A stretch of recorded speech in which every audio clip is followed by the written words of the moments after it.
घड़ियां जिनका इंतजार था, चैंपियंस ट्रॉफी के शानदार लम्हात जो हैं वो बस अब करीब ही हैं। वक्त कम, मुकाबला सख्त है और आज बड़ी ही जबरदस्त तकरीब का इनेकाद होने जा रहा है। कज़ाफी स्टेडियम में रंगारंग पुरवकार तकरीब होगी और इफ्तिताही तकरीब में वज़ीर आज़म पाकिस्तान खुसूसी तौर पर शिरकत करेंगे, बल्कि बाकायदा तौर पर इफ्तिताह भी करेंगे।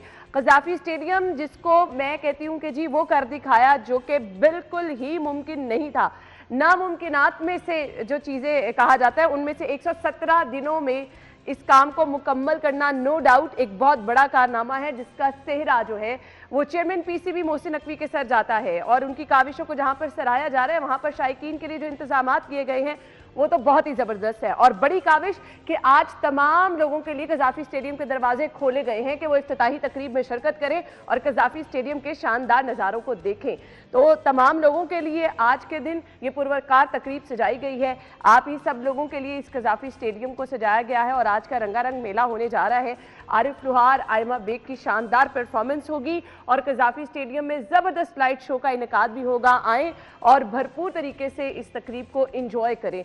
जहां तक रह गई है जी चैंपियंस ट्रॉफी के तमाम तर इंतजामात, वो भी मुकम्मल कर लिए गए हैं। लिबर्टी और गुलबर्ग जितनी भी रोड्स हैं जो कि लिंक करती हैं कज़ाफी स्टेडियम को, वहां पर कारपेटिंग की जा रही है ताकि क्रिकेट शायकीन को किसी भी किस्म के मसाइल का सामना ना हो। अच्छा जी, अब हमने जी इंतजामात के हवाले से बात करनी है, आज की तकरीब के हवाले से भी बात करेंगे और दिन रात की मेहनत जो रंग लेकर आई, जिसके पीछे चेयरमैन पीसीबी कभी सुबह के टाइम जा रहे हैं, कभी रात के टाइम जा रहे हैं, दिन रात की इस मेहनत को उन्होंने किस तरह से जो है 117 दिन में मुमकिन बना के दिखाया। बड़ी बड़ी मशीनें लगी नजर आ रही हैं, तो ये तमाम काम जो है इसको प्रॉपर शक्ल में लेकर आना 117 दिन में नो डाउट एक बहुत बड़ा कारनामा था। मेरे ख्याल से हमारे वो रिपोर्टर्स जो कि बड़े बड़े मंसूबों को कवर करते रहते हैं, ग्राउंड पे जाते हैं, रियलिटीज़ को देखते हैं, हमारे यहाँ बहुत बड़े बड़े मंसूबे जो काबिल ज़िक्र हैं। अगर हम देखें मुख्तलिफ रोड्स बनी जो कि कहा तो महीनों का काम जाता है, लेकिन हमने वो सालों में भी होता देखा।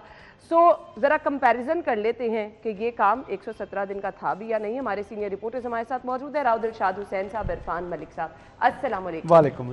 मेरे ख्याल से सभी लोग मुबारकबाद के मुस्तहिक हैं और सभी लोग आज की तकरीब में शायद जा भी रहे होंगे, मुंतज़िर थे कि जी कब कज़ाफी स्टेडियम के दरवाजे जो हैं आवाम के लिए खोले जाएं और कब जाए जाए। राव साहब देखिए, बड़ी ये एक्साइटमेंट है और बड़ी अच्छी खबर है पाकिस्तान के लिए, पाकिस्तानियों के लिए, पाकिस्तान क्रिकेट के लिए, शायकीन क्रिकेट के लिए। और फिर बुरी खबर यकीनन उनके लिए है जो मुस्तकिल तौर पर प्रोपेगेंडा करते रहे, कभी कोई फुटेज दिखाकर, कभी कोई फुटेज दिखाकर, और इस मिशन इम्पॉसिबल को पॉसिबल करने के हवाले से जिस कदर हम खराज तहसीन पेश करें चेयरमैन पीसीबी मोहसिन नकवी और उनकी टीम को, जिस तरह से जाफिशानी से, और वो मजदूर ख़ास तौर पर जो कॉन्ट्रैक्टर्स की जो लेबरर्स थे, उनकी दिन रात की मेहनत। अभी मैं कल एक वीडियो देख रहा था कि जब लिफ्ट जो है वो इरफान साहब 2 दिनों में लिफ्ट को जो है वो ऑपरेशनल किया गया है, जो मरकज़ी बिल्डिंग है जहाँ पर दफातर भी हैं। तो इस तरह के बहुत सारे पेचीदा काम थे जो कई कई रोज़ तक जिनमें डिले होती है, जिनमें ख़ास तौर पर जो चीज़ आपने एक स्टील की अगर कंस्ट्रक्शन करनी है तो वो कदरे जो है वो आसान भी है और उसमें आपने स्टील को जोड़कर एक जो बिल्डिंग है वो खड़ी करनी है, लेकिन यहाँ पर कंक्रीट का सारा काम हुआ है। और अब ये स्टेडियम आखिरी दफ़ा जब बना था 200 जो है वो 1993 में इसका काम शुरू हुआ और 94 का जो उसके बाद 96 का वर्ल्ड कप जो था वो इसमें हुआ। और उसके बाद तकरीबन अगर हम इसको देखें तो 30 साल बाद इस स्टेडियम की ना सिर्फ सुनी गई है बल्कि इसकी कैपेसिटी बिल्डिंग, इसको कहते हैं कैपेसिटी बिल्डिंग। और जो आप कैपेसिटी की बात कर रहे हैं, जिस तरह धड़ाधड़ टिकट्स जो हैं वो फरोख्त होगी, मुझे लगता है ये वाली कैपेसिटी भी कम पड़ जाएगी। शायकीन का इतना ज़बरदस्त जोश और वलवला है। और जाहिर है इसमें दिन रात, सुबह हो, शाम हो, दोपहर हो, आपको चेयरमैन पीसीबी वहाँ पर नज़र आए हैं, जिसकी वजह से हर चीज़ को, यानी कोई मामूली से मामूली चीज़ भी अगर है तो उसको भी उन्होंने खुद ना सिर्फ ऑब्जर्व किया, एड्रेस किया, फौरी तौर पर उसका हल निकाला। और अभी रिसेंटली मैं कल एक खबर देख रहा था, मुसलसल 48 घंटे लेबरर्स ने वहाँ पर काम किया है, मुसलसल 48 घंटे, जो कि एक रिकॉर्ड है। उनको आज ज़ियाफत दी जा रही है, ये भी पाकिस्तान की तारीख में कभी नहीं हुआ। हमने बड़े बड़े मेगा प्रोजेक्ट्स हमने देखे हैं, हुकूमतों ने मुकम्मल किए हैं, लेकिन उन मज़दूरों को जिनकी दिन रात की मेहनत की बदौलत पर हमारी जो पॉलिटिकल लीड थी वो जश्न तो मनाती थी, लेकिन उन मज़दूरों को भूल जाते थे। लेकिन पहली मरतबा ऐसा हो रहा है, ऑन किया गया है और ये अपनी नौयत का एक ज़ाहिर मिसाली इक़दाम होगा। उनके लिए पुरतकल्लुफ़ ज़ियाफ़त का एहतमाम किया गया है और उनको मैच दिखाने के हवाले से भी, जब ट्राई नेशन सीरीज़ होने जा रही है, उनको मैच भी दिखाया जाएगा उनकी फैमिलीज को, उनको जो है वो फ्री दी तो ये वो गैर मामूली इकदामात हैं जो कि बिल्कुल वो मिशन इम्पॉसिबल था जो कि पॉसिबल होता हुआ हमने अपनी आंखों से देखा है। और अल्लाह करे कि वो पड़ोसियों के वो यूट्यूबर, वो प्रोपेगेंडा फैक्ट्रियाँ, और खाली पड़ोसियों की नहीं, अपने भी, हमारे अपने भी बहुत सारे यूट्यूबर्स जो कि इस पर तनकीद करते रहे। जब कुर्सियां लग गई, पहले कह रहे थे कुर्सियां नहीं लग रही, जब कुर्सियां लग गई तो कह रहे थे कुर्सियों की क्वालिटी अच्छी नहीं है। अभी 20 साल गारंटी वाली कुर्सियां लग गई हैं। क्या है और आपको क्या चाहिए? जिन लोगों को ये इदराक ही नहीं था कि काम इस तरह से हो सकता है, वो फिर बीच में काम होते होते कीड़े निकालते गए। तो बस उन लोगों की तो आप छोड़ ही दें, उनके लिए बदकिस्मती, अल्लाह उनको हिदायत दे। बस ये उनके लिए कोई भी जो है ना मौका वो हाथ से नहीं जाने देते हैं। बट आज की ये तकरीब मेरे ख्याल से बहुत सारे लोगों के लिए सबक भी है, बहुत सारे लोगों के लिए जिनका जो इंतजार कर रहे थे वो भी है। अच्छा जी, यही नारे लगेंगे पाकिस्तान जिंदाबाद के कज़ाफी स्टेडियम में भी। इरफान मलिक साहब, फिर आप भी जा रहे हैं आज? जी बिल्कुल, क्यों नहीं। कज़ाफी स्टेडियम देखने या आइमा बेग देखने? मैं कज़ाफी स्टेडियम देखने जा रहा हूँ और इस लाहौर के लिए तो जो खूबसूरती है, लाहौर के लिए जो एक तोहफा है, उसको देखने के लिए जा रहे हैं। आप देखें कि मैं तो इतना एक्साइटेड था, और मैं नहीं, पूरा लाहौर जो है इस कदर एक्साइटेड है कि उस एक्साइटमेंट का अंदाजा आप करें कि तमाम टिकटें सोल्ड आउट हो चुकी है। ऐसे ही है। और जो आउटलेट्स पे मिलना शुरू हुई, कोई टिकट अब मौजूद नहीं है, कोई टिकट तोड़ रश। मैं आपको बताऊं कि मैं ये स्टेडियम जब से ये की तामीर शुरू हुई उस वक्त से लेके अब तक को मैं कुछ दर्जनों दफा जो है वहां पे विजिट कर चुका हूँ। सिक्योरिटी मामलात और उसके साथ साथ वैसे ही देखना कि क्या बन रहा है, कैसे चल रहा है, कितना काम हो गया है। और ये एक्साइटमेंट सिर्फ मेरी नहीं थी, मेरे साथ और मेरे दोस्त थे जो हम वहां से अगर कहीं कभी गुलबर्ग से गुजरे तो उन्होंने कहा चलो यार कज़ाफी तो देख के आइए। कज़ाफी देखने चले जाते थे हम। और वाकई जो उसमें मैं एक बात कहना चाहूँगा कि जब आपके अंदर डेडिकेशन हो, जब आप ऑनरशिप ले लें किसी चीज़ की, आप वो ऑनरशिप का अंदाज़ा इस बात से लगाएं कि इस शहर के बारे में जब मोहसिन रज़ा नकवी ने सोचना शुरू किया, इसके लिए चैनल बनाया, इस शहर के छोटे छोटे इश्यूज जो थे वो एड्रेस नहीं होते थे, उनके ऊपर कभी कोई नोटिस नहीं करता था। साहब, मैं आपको वो होना शुरू हुआ। जिस चीज पे लोग हमें तनकीद करते थे ना कि आप लोग क्या गली में पानी की खबर दे रहे हैं, गली में आप दिखा रहे हैं कि गटर नहीं है, हमारी पहचान बन गई, ढक्कन नहीं है वहां पे, वो पहचान बनी और उसके ऊपर काम हुआ।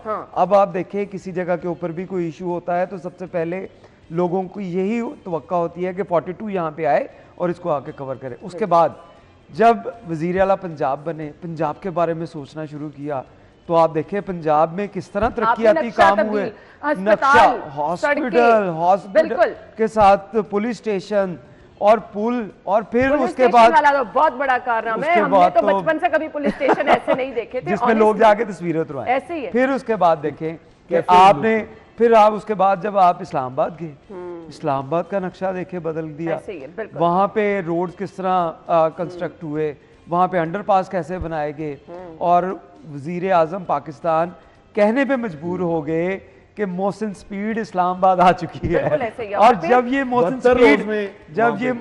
स्पीड पीसीबी में आई तो इसने भी अपना जादू दिखाया 117 दिन में। और इसके बारे में मैं आपको एक और खबर बताता चलूं कि पीसीबी जो है इसको Guinness book of world record के अंदर रजिस्टर करवाने जा रही है कि 117 दिन के अंदर पूरी दुनिया के अंदर कोई ऐसा स्टेडियम जो है वो तैयार नहीं हुआ। इसके लिए अब जाया जा रहा है, तो इसकी मिसाल नहीं है।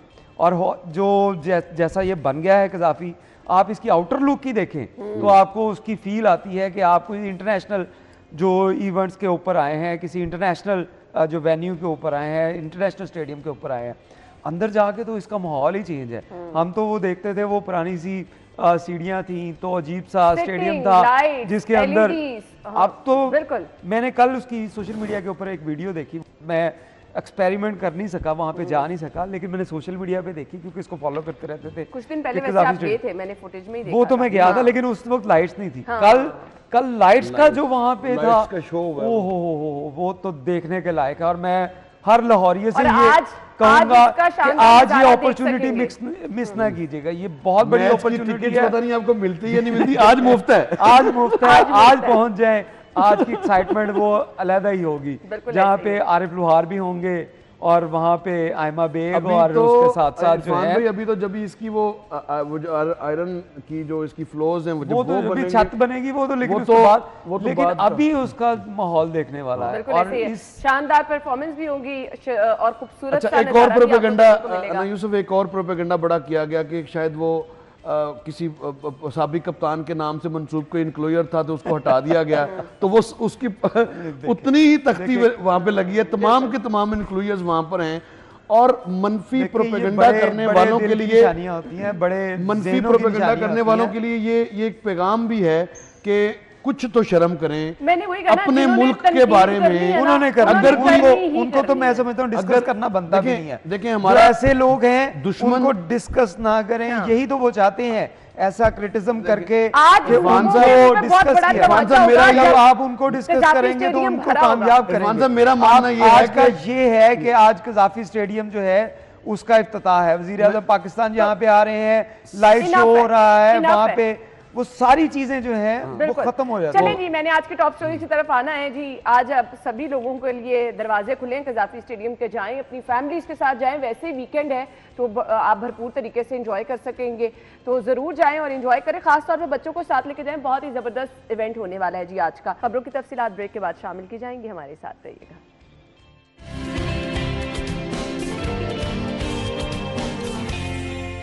Welcome back once again. 24 अरब रुपए खर्च होने जा रहे हैं, और ये 24 अरब रुपए क्यों खर्च किए जा रहे हैं? स्मार्ट मीटर्स लाए जाएंगे, ट्रांसमिशन लाइन मंसूबा है, और तोड़ किस चीज़ का निकाला जा रहा है? बिजली चोरी का। इसके लिए 24 अरब रुपए ज़रूर खर्च करें, लेकिन मेरी रिकमेंडेशन ये है, इनकी अभी माहिराना राय की तरफ जाएंगे। बिजली चोरी रोकने के लिए आप अपने अंदर लोगों का सफाया कर लेंगे तो शायद ये 24 अरब आपके बच जाएं। इरफान मलिक साहब। बिल्कुल बात ठीक है आप कि जब तक आप ये काम नहीं करेंगे कि आप वो पंजाबी का एक मुहावरा नहीं कि दूध की राखी के ऊपर जो है वो बिल्ली को बिठा देते हैं, तो ये जब काम जब तक नहीं ख़त्म करेंगे तब तक ये ऐसे ही चलता रहेगा। इस पर आप 24 क्या 50 अरब रुपए भी खर्च कर दें, लेकिन 50 अरब रुपए ऐसे खर्च करें कि जो लेस्को के अंदर काली भेड़ें हैं या किसी भी डिपार्टमेंट के अंदर ऐसी काली भेड़ें हैं उनको निकालें, उनको पैसे दें, उनको कि आप यहाँ से चले जाएं। ये 24 अरब रुपए आपको खर्च करने की जरूरत नहीं होगी।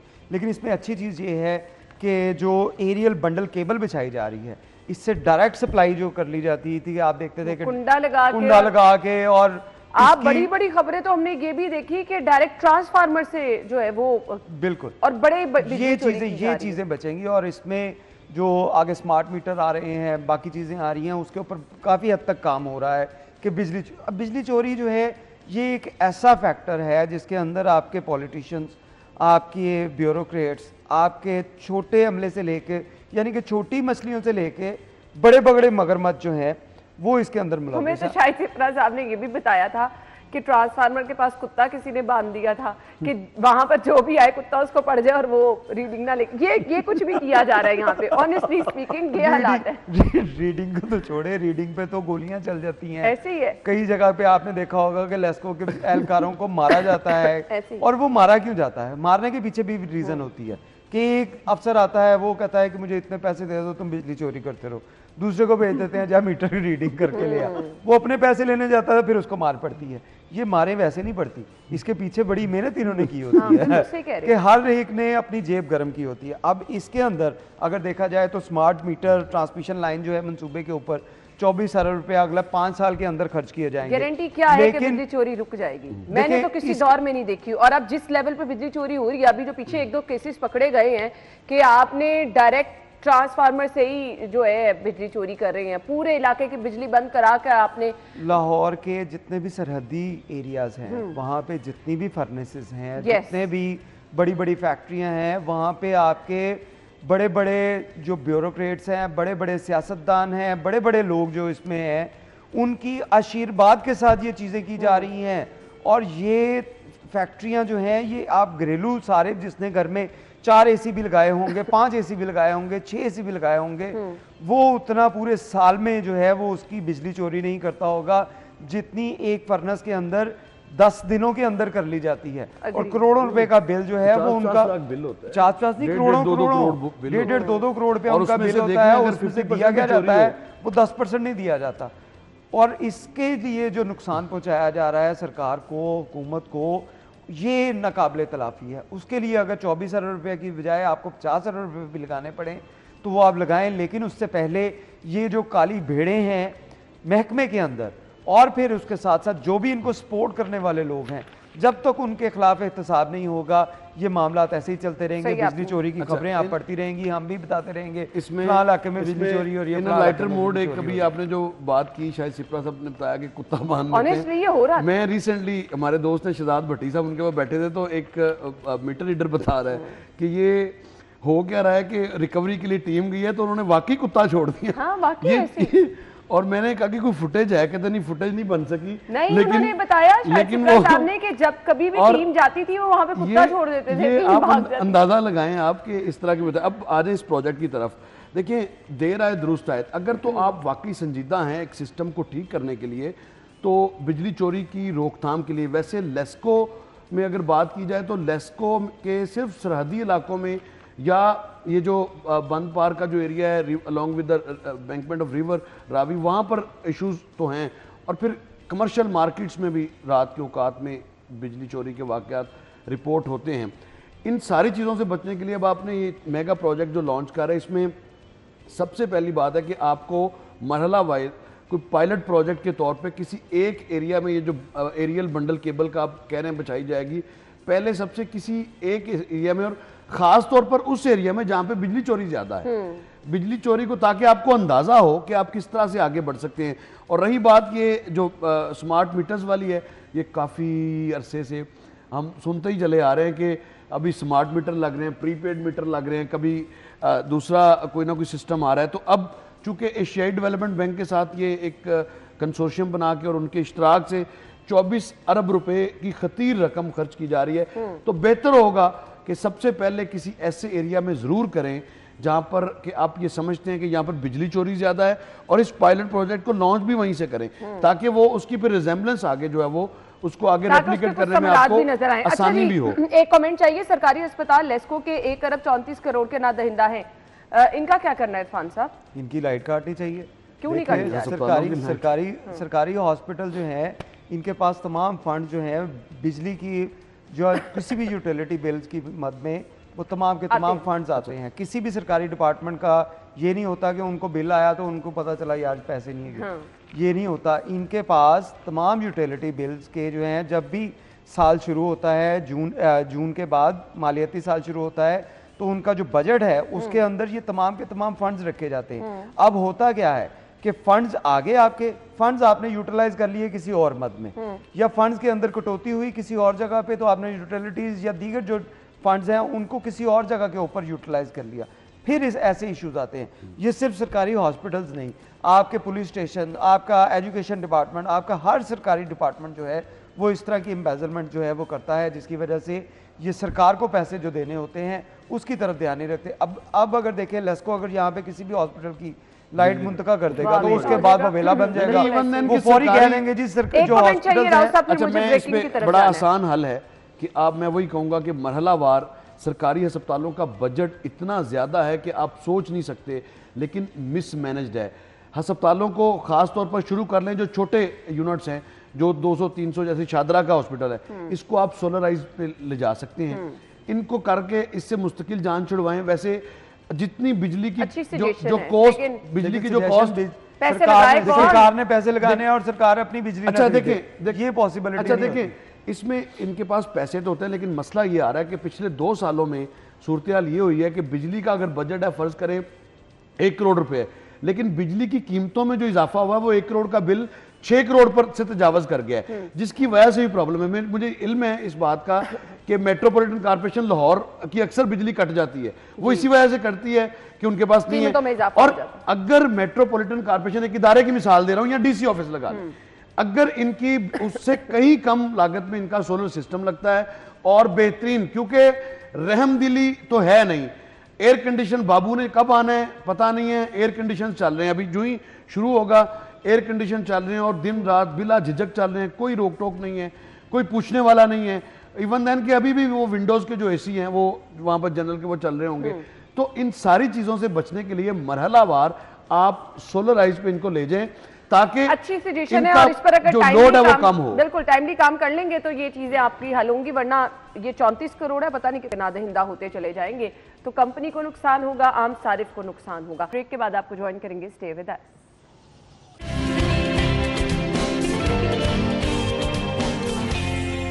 Welcome back. शहर में बाइकर लेन के पायलट मंसूबे का आगाज कर दिया गया है।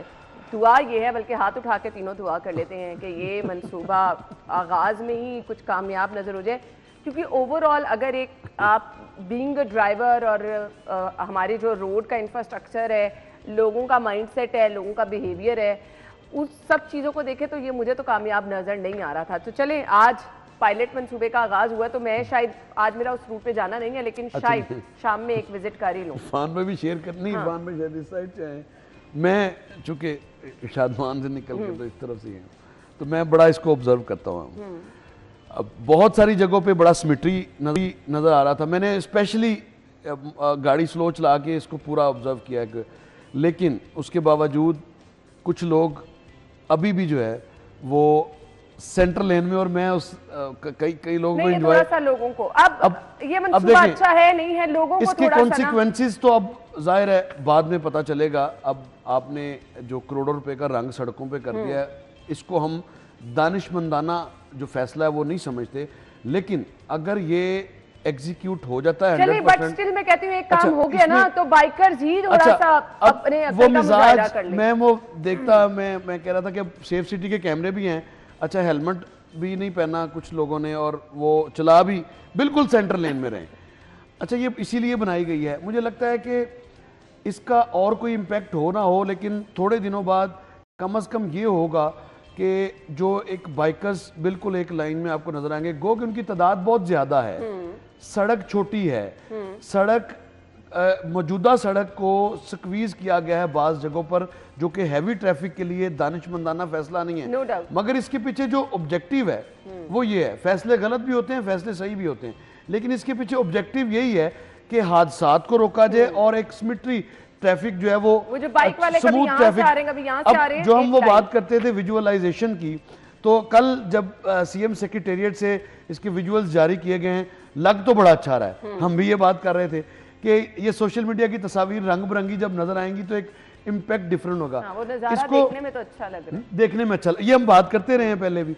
अब इसकी एग्जीक्यूशन पर थोड़ी सख्ती करने की जरूरत है। लेकिन मैं ये चाहती हूँ ना कि वो बस डंडे से ना कहीं जाएंगे। इसमें अच्छी बात यह है कि वज़ीर आला पंजाब ने खास तौर पर कल अपील भी की कि आप इस मंसूबे को कामयाब बनाएं ताकि कम से कम जो है वो हादसात की रोकथाम हो सके और जो हादसा भी देखने को ना मिले। खुसूसी तौर पर अपील भी करेंगे। राव साहब तो बात करेंगे, राव साहब कल ही वज़ीर आला पंजाब से मिल के आए हैं, तो ये देखे ये करेंगे बातें, लेकिन अगर ग्राउंड रियलिटी देखा जाए तो आप देखें गैर दानिशमंदाना देने का एक सड़क जो है उसको आपने डिवाइड कर दिया, डिवाइडर बीच में लगा के मोटरसाइकिल लेन जो है उसके लिए सेपरेट कर दी, जिससे जो गाड़ी में जो लोग सवार हैं, जो वहाँ पे अगर हैवी ट्रैफिक गुजरती है, वो तमाम जो बॉटलनेक बन के गाड़ियों की एक लंबी कतार बन जाती है। जब ट्रैफिक हर्डल्स पैदा होती हैं तो स्मोक का बायस बनती हैं, तब आवाम की जेबों के ऊपर बोझ पड़ता है, पेट्रोल का, फ्यूल का, ये बोझ पड़ता है। तो हुकूमत लोगों के ऊपर बोझ कम करने की बजाय बोझ डाल रही है।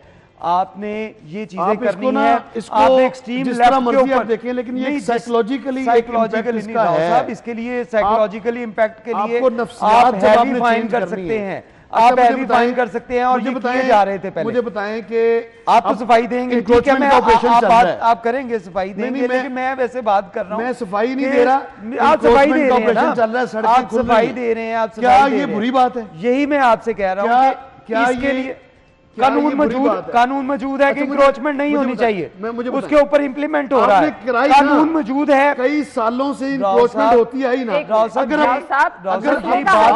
बात सुन ले, हम ये नहीं कह रहे, आप क्या कह रहे हैं, आप क्या कह रहे हैं, बहुत दानिशमंदाना फैसला है, कौन सा अच्छा फैसला है बाइकर लेन। बाइकर्स लेन के हवाले से मैं ये कह रहा हूँ कि पायलट प्रोजेक्ट के तौर पर इन्होंने 10 किलोमीटर का ये रूट सिलेक्ट किया है। अब इसके कॉन्सिक्वेंसेस अच्छे फैसले की बात सुन लें, जो डिवाइडर्स की बात कर रहे हैं ना, फिर मैं उसको रहेंगे क्योंकि कल अभी वजीर आला से मैं उसको ये जो डिवाइडर्स अलग से लगाए गए हैं, असल बात ये है कि आपने डिवाइडर्स लगाने के बजाय कैटाइज अगर उसके साथ इंप्लीमेंट करवाने के लिए आप जो भी राइड पे आ रहा है मोटरसाइकिल सवार, उसको फाइन करें, आपके पास सेफ सिटी है, आप कानून के ऊपर इंप्लीमेंट करें। आप ब्रेक ले लें, फिर आते हैं।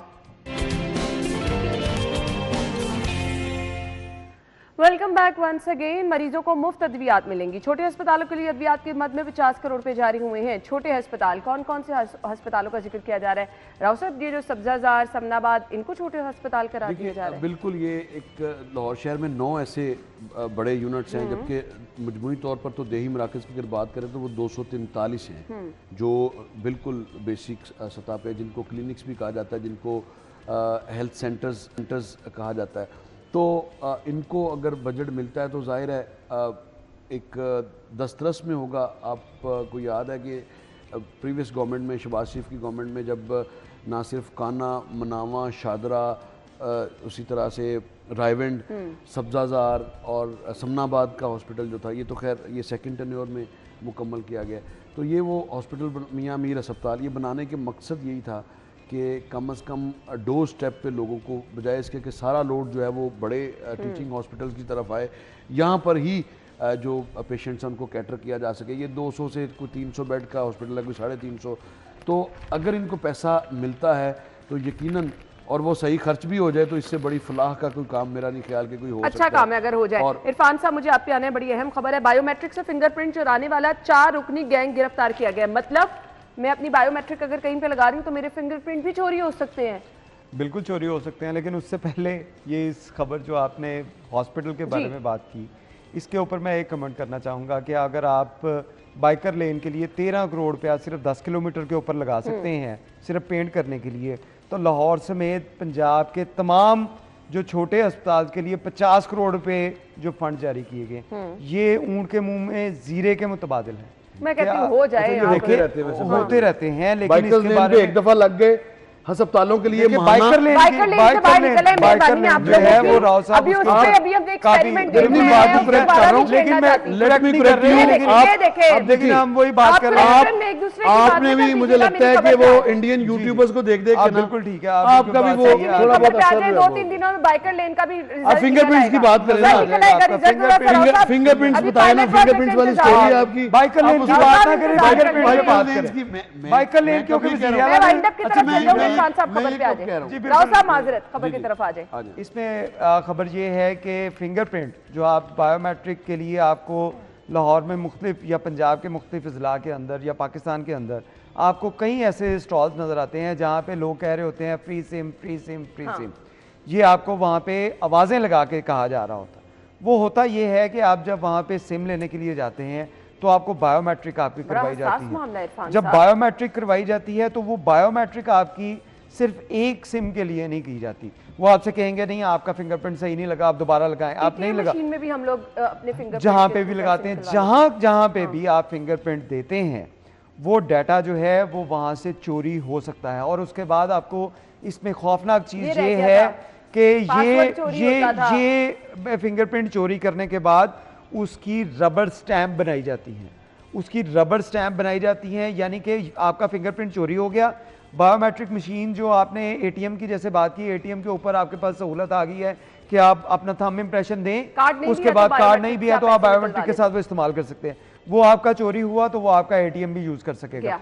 फिर उसके साथ जो सिमें निकलवाई जाती हैं, जो इलीगल जो एक्टिव सिम्स हैं, आपके नाम के ऊपर कुछ 10-12 सिमें अगर किसी ने निकलवा ली, उस सिम के साथ वो क्या करता है, वो बैंक अकाउंट बनाएगा, वो किसी को ब्लैकमेल करेगा, वो किसी को थ्रेट करेगा। यानी हम लोगों को खबरदार कर दें कि अपना बायोमेट्रिक भी एहतियात से इस्तेमाल करें, एहतियात से क्लीन कर दें। बहुत क्लीन करने के साथ साथ हर जगह के ऊपर आपको बायोमेट्रिक देने की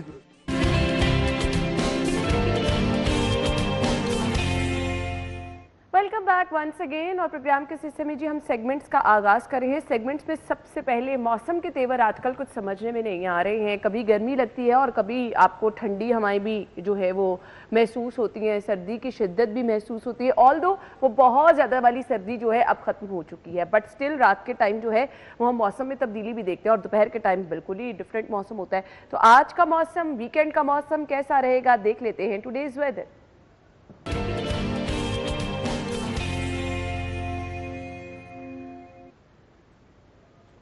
बाहर का मौसम बताने के लिए हमारे रिपोर्टर फातिमा मौजूद हैं। पहले उनकी तरफ चलते हैं। जी फातिमा, अभी इस वक्त वेदर कंडीशन बाहर क्या है वो बता दें पहले हमें।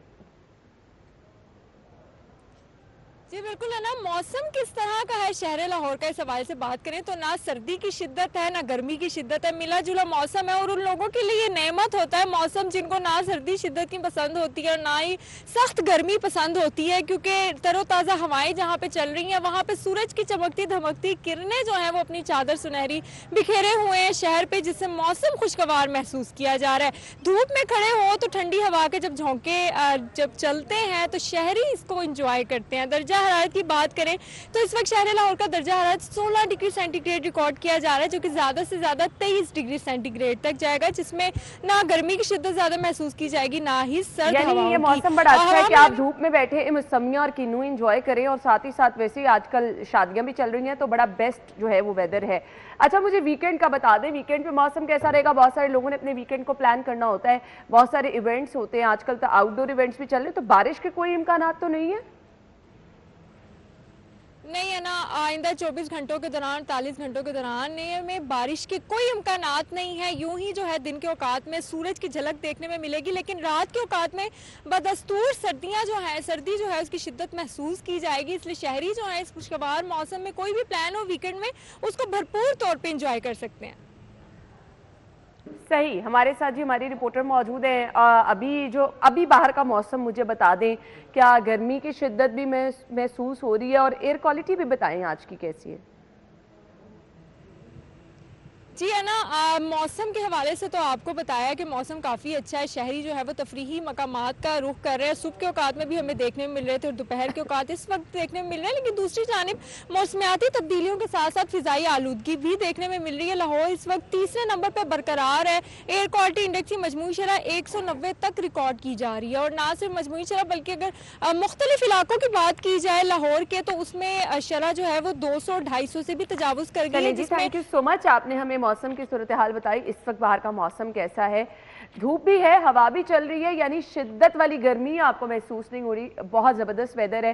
सो जिनके इवेंट्स आजकल चल रहे हैं वो तो ब्लेस्ड है जी, बड़ा अच्छा मौसम हो गया है। अच्छा जी, हम अगले सेगमेंट की तरफ चल रहे हैं। आज जिनकी बर्थडे है हम उनको विश करने वाले हैं। सालगिरह है सैफ अली खान की, मोहम्मद मूसा की, हाफिज शुएबुर रहमान कासमी और इसके बाद अली बाबा और शाहजैन फातिमा की सालगिरह है। आप सब लोगों को सालगिरह की मुबारकबाद। Happy birthday all of you.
हम ब्रेक के बाद आपको ज्वाइन करेंगे, हमारे साथ ही रहिएगा।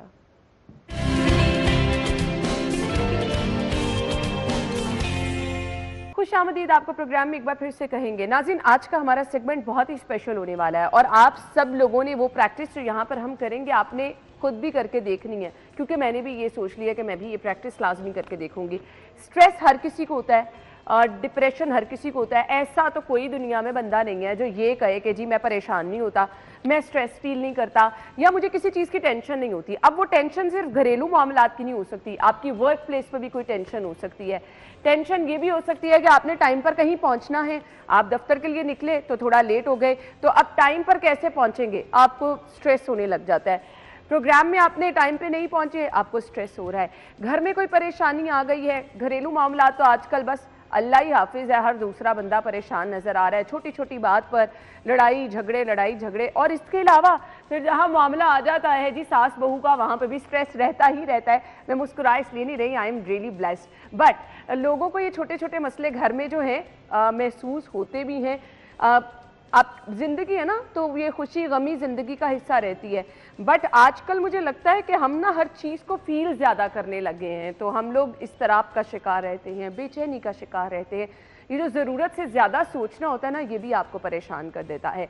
अब स्ट्रेस और बेचैनी की सूरत में, इस्तराब की सूरत में, डिप्रेशन की सूरत में बहुत ज़्यादा जो लोग सोचने के आदी हैं, रिलैक्स अपने आप को कैसे करना है, कोई उसके लिए कोई जादू की छड़ी तो आ नहीं जाएगी, बट हम आपको कुछ ऐसे प्रेशर पॉइंट्स बताएंगे जो आपको रिलैक्स कर देते हैं, जो आपको टेंशन फ्री कर देते हैं। अगर आपने बहुत ज़्यादा काम किया है तो आप थोड़ा सा रिलैक्स हो जाते हैं। हमारे मेहमान जो कि हमें ज्वाइन कर रहे हैं जी, मैं तारुफ कराना चाहूँगी, माहिर नफ्सियात है डॉक्टर काशिफ फराज साहब, उनको हम वेलकम कहेंगे प्रोग्राम में। अस्सलाम वालेकुम डॉक्टर साहब। जी वालेकुम अस्सलाम। आए तशरीफ रखें, क्या हाल चाल है? थैंक यू, मैं बिल्कुल ठीक हूँ।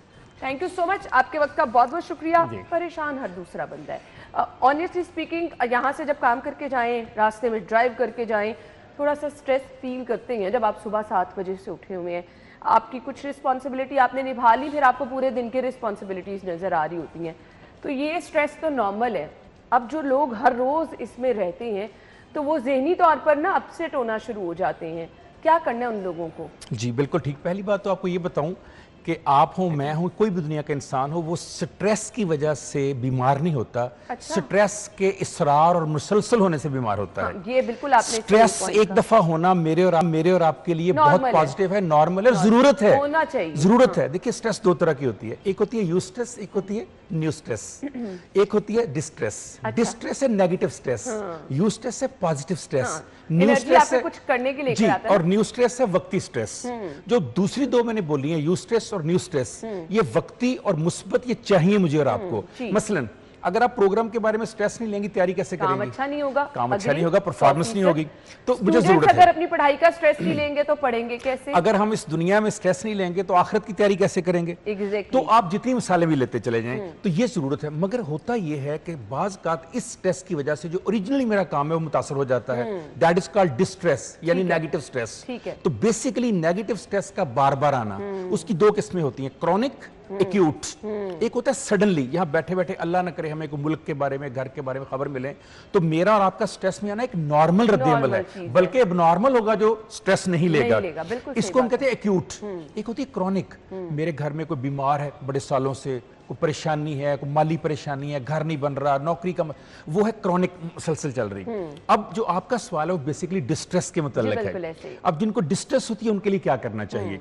वैसे तो बहुत सारे 18 दुनिया में बेस्ट तरीके हैं जिनको हम बेस्ट प्रैक्टिस कहते हैं, वैसे 36 तरीके हैं। अच्छा। लेकिन क्योंकि आपने अपने इंटरव्यू में कहा कि हम कोई एक्सरसाइज करेंगे, तो हमारे पास 4 तरह की ब्रीदिंग होती है, 4 types of breathing.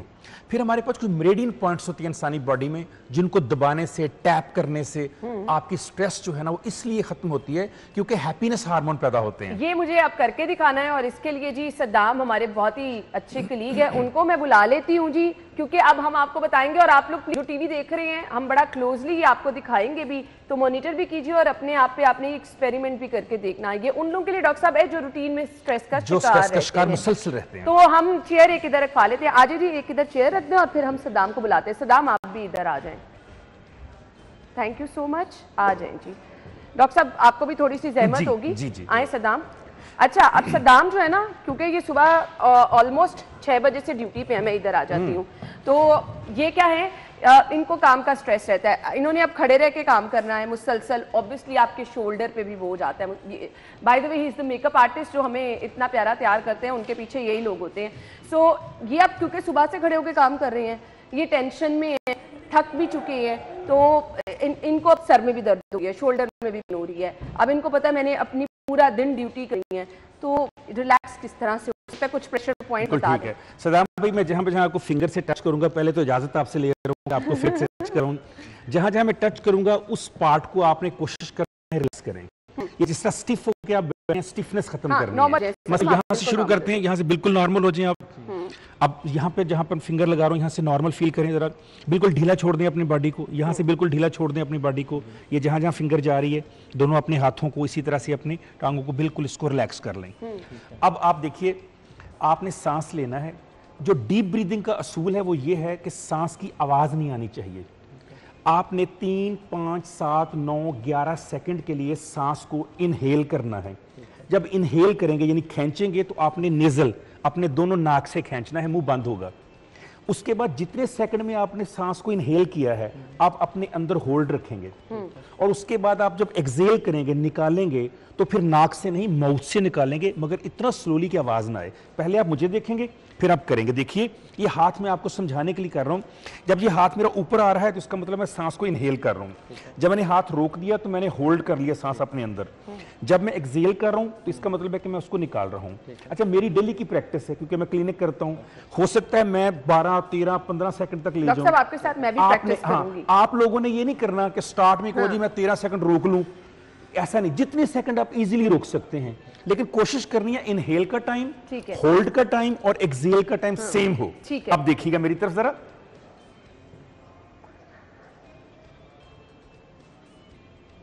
Hold,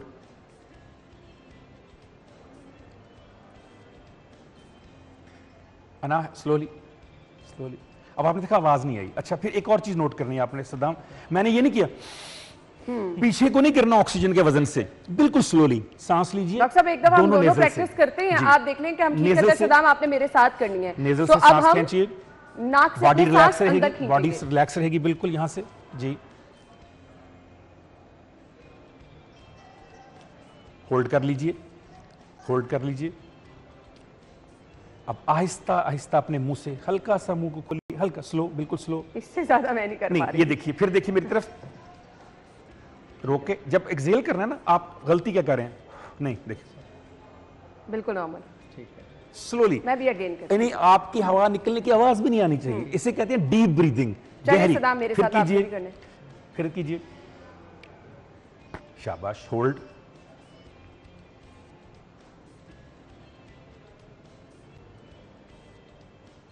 good, well done. ये होगी पहली, इसे कहते हैं डीप ब्रीदिंग। अब इसके बिल्कुल उलट हमने करनी है, बरक्स करनी है, वो है डायाफ्रिग्मेटिक ब्रीदिंग। आप जोर से सांस खींचेंगे, इसी तरह जैसे अभी खींचा, अभी स्लोली खींचा जोर से। जब खींचेंगे तो ऑक्सीजन आपके पेट में जाएगी, पेट थोड़ा सा बाहर को नजर आएगा। जब आप इसको एक्सहेल करेंगे तो पेट नॉर्मल हो जाएगा जैसे है। देखिए मेरी तरफ, ठीक है, होल्ड,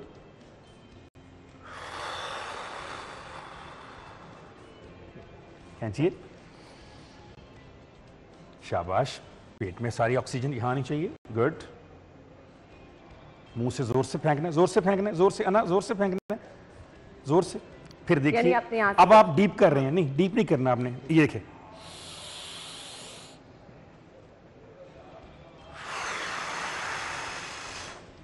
और थोड़ा सा माइंड में ये लाना है कि जब मैं एक्सहेल कर रहा हूं, तो ये देखिए मुस्कुराना शुरू हो गए, ये अभी से मुस्कुराना शुरू हो गया। आप कह रहे थे कि सुबह से बड़े, अच्छा, जब आपने एक्सहेल करना है तो एक थोड़ा सा माइंड में ये लाना है कि मेरी जितनी थकावट है, परेशानी है, जर्म्स है, नेगेटिविटी है, वो सारी मैं बाहर फेंक रहा हूं उसको। और एक्चुअली ऐसा होता भी है। एक बार कीजिए जरा, शाबाश।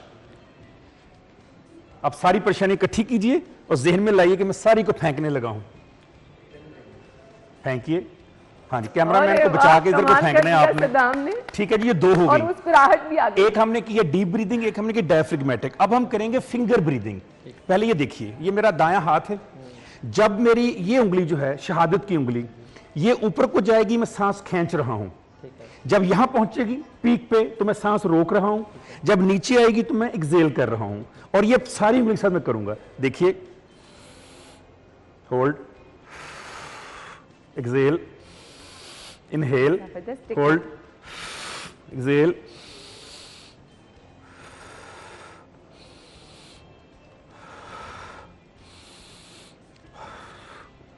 कीजिए, एक हाथ के साथ कीजिए, शाबाश।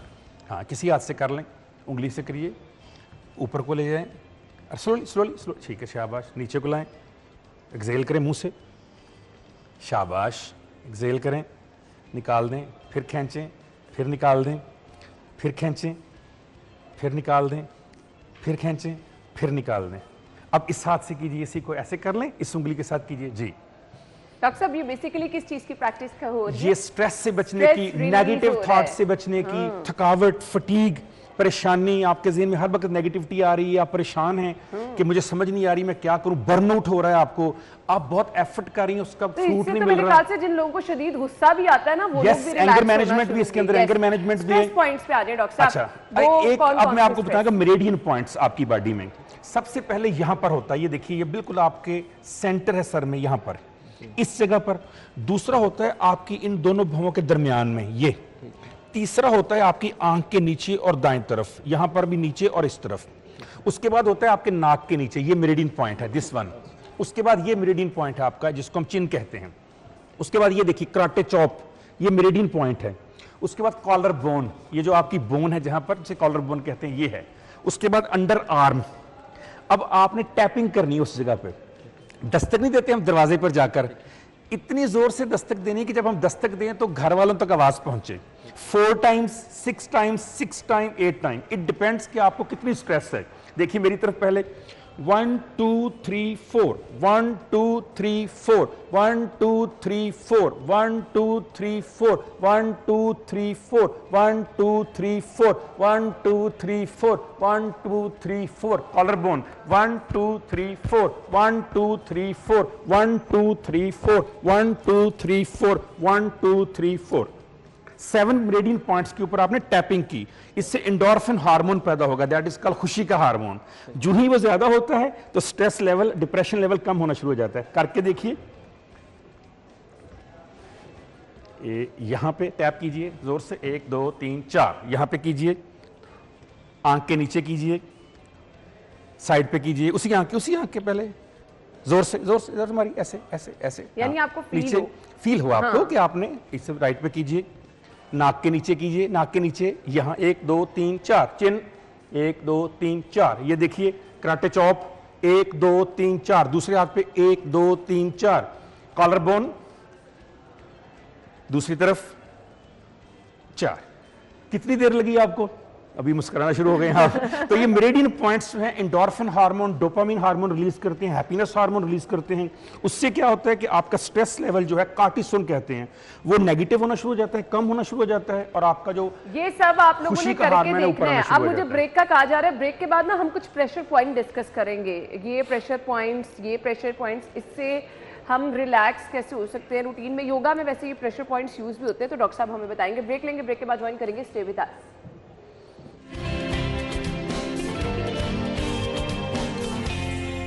Welcome back once again. Doctor साहब हमारे साथ मौजूद है, सदाम हमारे साथ मौजूद है। आई डोंट नो सदाम का ये इशू है या नहीं है।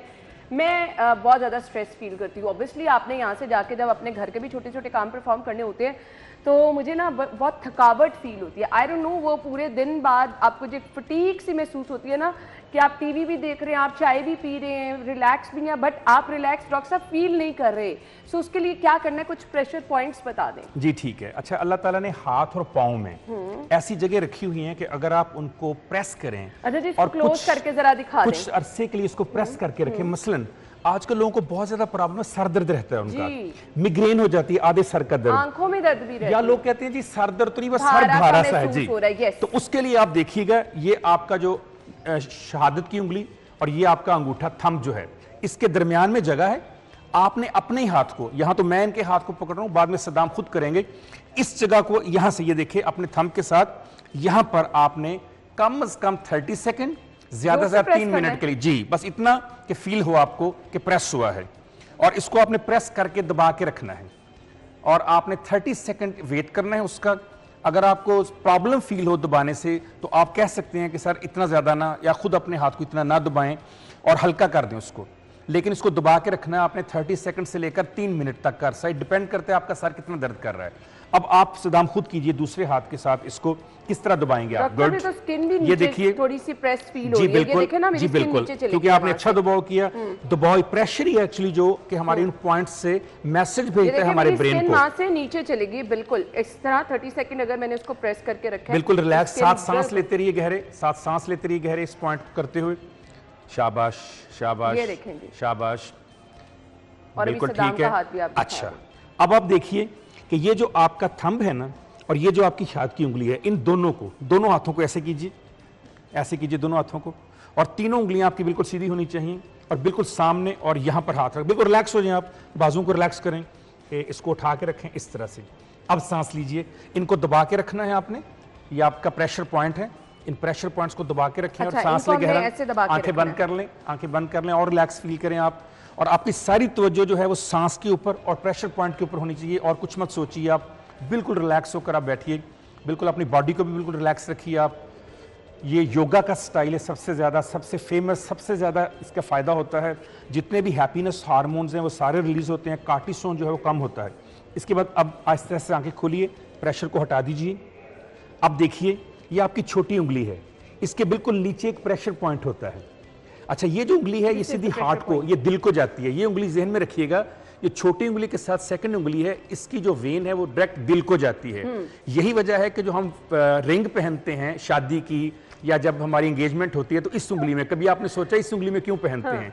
क्योंकि वो दिल से रिश्ता होता है कायम, तो इसलिए दिल की उंगली इसको कहा जाता है। ये राज की बात बता इन दोनों के दरमियान में, ये इमोशंस की उंगली है, ये दिल की उंगली है, इन दोनों के दरमियान में ये आपका प्रेशर पॉइंट है। तो इसको आपने यूं दबाना, ये देखिए अपने थंब के साथ प्रेशर कीजिए और वैसे जैसे मैंने आपको बताया था वहीं अपने हाथ रखिए, बिल्कुल रिलैक्स हो जाइए और गहरा सांस लीजिए, आंखें बंद कर लीजिए।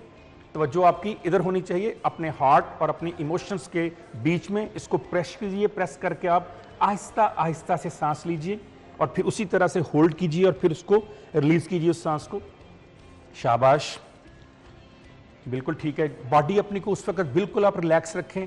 आप लेट सकते हैं, बैठ सकते हैं, खड़े हो सकते हैं, चेयर पे बैठ सकते हैं, सोफा सेट पे बैठ सकते हैं। इवन कि अगर आप गाड़ी चला रहे हैं और आपको स्ट्रेस हो गया, साइड पे गाड़ी रोकिए, कहीं पर देखिए ऐसी जगह जहां पर आप रोक सकते हैं और आप गाड़ी में भी इसको करके फिर दोबारा गाड़ी चलाएं। मतलब कुछ लोग थक जाते हैं, फॉर एग्जांपल आप इस्लामाबाद जा रहे हैं, कराची जा रहे हैं, मोटरवे पे हैं मुसलसल, तो आप इससे ज्यादा कि नींद में अब गाड़ी चलाएं, आप ये एक्सरसाइज कीजिए, आप दोबारा से एक्टिव। डॉक्टर साहब, अगर आपको बहुत शदीद गुस्सा आया, दिल कर रहा है कि बस कुछ तोड़ दें, किसी को थप्पड़ मार दें, क्या करना है? हाँ बिल्कुल, पहली बात तो ये है कि नबी पाक सल्लल्लाहु अलैहि वसल्लम ने एक बहुत जबरदस्त किस्म की हदीस हमारे सामने है, उसमें आप फरमाते हैं कि अगर तुम गुस्से में खड़े हो तो बैठ जाए, बैठे हो तो लेट जाओ, लेटे हो तो उठ के खड़े हो जाओ, आधा गिलास पानी पियो और उसके बाद तुम अल्लाह की शुक्रगुजारी शुरू कर दो। ये तो एक तसव्वुफ का तरीका है। नफ्सियात में तरीकाकार ये है, ये देखिए ये आपका बायां हाथ है, इसकी बिल्कुल बैक साइड के ऊपर जहां पर अक्सर हम कोई परफ्यूम या हम कोई इत्र लगाते हैं खुशबू के लिए, इस जगह को आपने इस तरह से दबाना है अपने थंब के साथ। फौरन आपको गुस्सा आया है और आपका गुस्सा कंट्रोल नहीं हो रहा, तो यहां पर आप इसको इस तरह से दबाइए जैसे आपने पहले पॉइंट्स को दबाया हुआ है। जी बिल्कुल,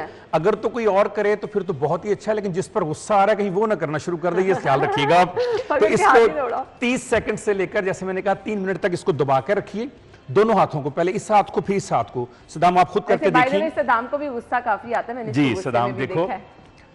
अच्छा सदाम, जब आप ये कर रहे होते हैं ना, रिलैक्स रखा करें, मतलब ऐसे, हाँ इसको ना स्टिफ ना करें, स्टिफनेस की वजह से भी स्ट्रेस आती है। बिल्कुल इसको रिलैक्स रखें अपनी बॉडी को, हाँ जी, इसको दबा के रखें, बिल्कुल इसको ऐसे सामने इस तरह से, ये ऐसे जैसे हम नहीं, जैसे हम थंब इंप्रेशन नहीं लगाते, यस ये, क्योंकि हम इस वेन को बेसिकली हम पैगाम पहुंचाना चाह रहे हैं, हम ब्लड के जरिए पैगाम दे रहे हैं कि हमें रोकना है अपने गुस्से को, हमें अपने एंगर को कंट्रोल करना, ये मैसेज है।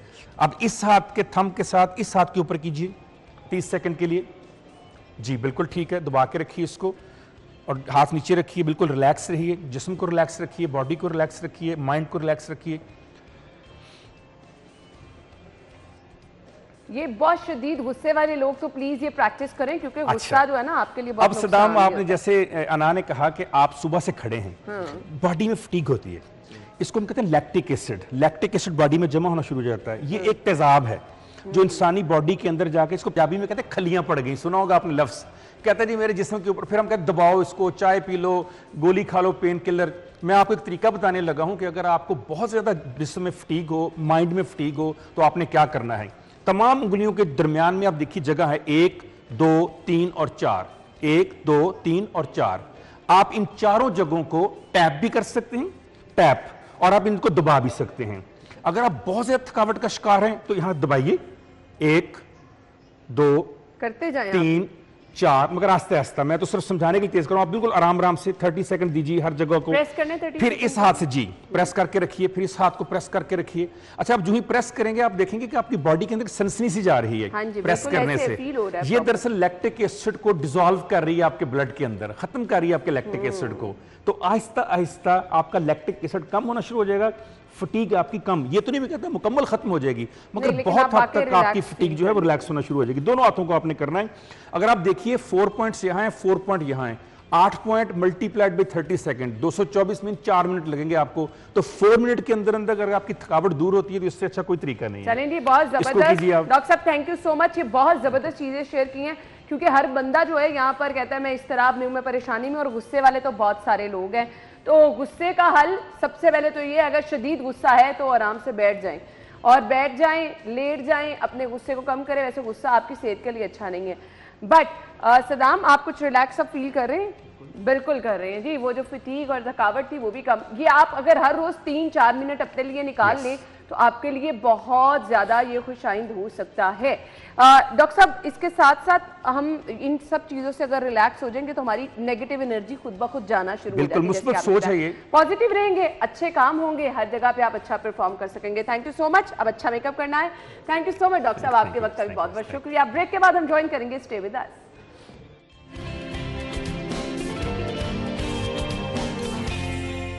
ब्रेक के बाद आपको खुश आमदीद कहेंगे, और हम आपके साथ जो सेगमेंट शेयर करते हैं मकसद सिर्फ और सिर्फ ये होता है कि घर बैठे हुए हम आपको जो है वो इन्फॉर्म रखें कि अगर आप घर जा रहे हैं, घर से आप मार्केट जा रहे हैं, ओपन मार्केट जा रहे हैं, आपने सब्जियां खरीदनी, आपने फल खरीदने हैं, तो आपको पहले से ही पता हो कि सब्जियां किस कीमत पर मिल रही हैं।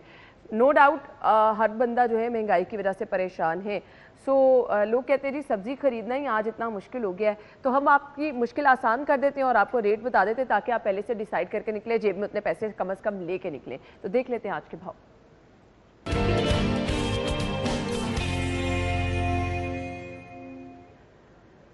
समरा फातिमा हमारे साथ मौजूद है, ओपन मार्केट के रेट उनके पास हैं जी। Over to you. जी अनाज सरकारी निर्खनामे और ओपन मार्केट में सब्जियों की कीमतों में फ़र्क बरकरार है। महंगे दामों सब्जियों की फ़रोख्त से शहरी परेशान, जबकि इंतज़ामिया मंजर आम से बिल्कुल गायब दिखाई देती है। आज के रेट्स के हवाले से आपको बताते चलें तो आलू का सरकारी निर्ख 50 रुपये मुकर्रर है, लेकिन फ़रोख्त 70 रुपये तक में जारी है। इसी तरह से प्याज का सरकारी निर्ख 74 रुपये मुकर्रर किया गया है और उसकी फ़ी किलो फ़रोख्त 100 रुपये तक में हो रही है। टमाटर का सरकारी निर्ख 45 रुपये मुकर्रर किया गया है और फ़रोख्त 70 रुपये तक में जारी है। इसी तरह से लहसुन का सरकारी निर्ख 530 रुपये मुकर्रर किया गया है और उसकी फ़रोख्त 650 रुपये तक में हो रही है। अदरक का सरकारी निर्ख 334 रुपये मुकर्रर किया गया है, लेकिन उसकी फ़रोख्त 400 रुपये तक में जारी है। इसी तरह से अगर आपको दीगर सब्जियों के रेट्स के हवाले से बताते चलें तो मेथी का सरकारी निर्ख 33 रुपये मुकर्रर किया गया है और उसकी फ़रोख्त बाजार में 50 रुपये तक में जारी है। और इसी तरह से बैंगन का सरकारी निर्ख 71 रुपये मुकर्रर किया गया है और उसकी फ़रोख्त भी 100 रुपये तक में हो रही है। शिमला मिर्च का आज का सरकारी निर्ख 65 रुपये मुकर्रर किया गया है और उसकी फ़रोख्त 120 रुपये तक में जारी है। इसी तरह से मटर का सरकारी निर्ख 47 रुपये मुकर्रर किया गया है और उसकी फ़रोख्त 60 रुपये तक में हो रही है। सब्ज़ मिर्च का आज का सरकारी निर्ख 114 रुपये मुकर्रर है और उसकी फ़रोख्त 150 रुपये तक में हो रही है। इसी तरह से लीमू का आज का सरकारी निर्ख 90 रुपये तक में मुकर्रर किया गया है और उसकी फ़रोख्त भी 150 रुपये तक में हो रही है। शहरियों की जानिब से गिला किया जा रहा है कि जब सरकारी निर्खनामे में कीमतें मुकर्रर की गई हैं तो दुकानदार महंगे दामों में सब्जियां क्यों फ़रोख्त कर रहे हैं और उनकी जानिब से यही कहा जा रहा है। थैंक यू सो मच जी। समरा हमारे साथ मौजूद थी, रेट लिस्ट उन्होंने शेयर की। आप अपना ख्याल रखिएगा। हमारी और आपकी मुलाकात कल होगी सेम टाइम पर। इजाज़त दीजिए, अल्लाह हाफ़िज़।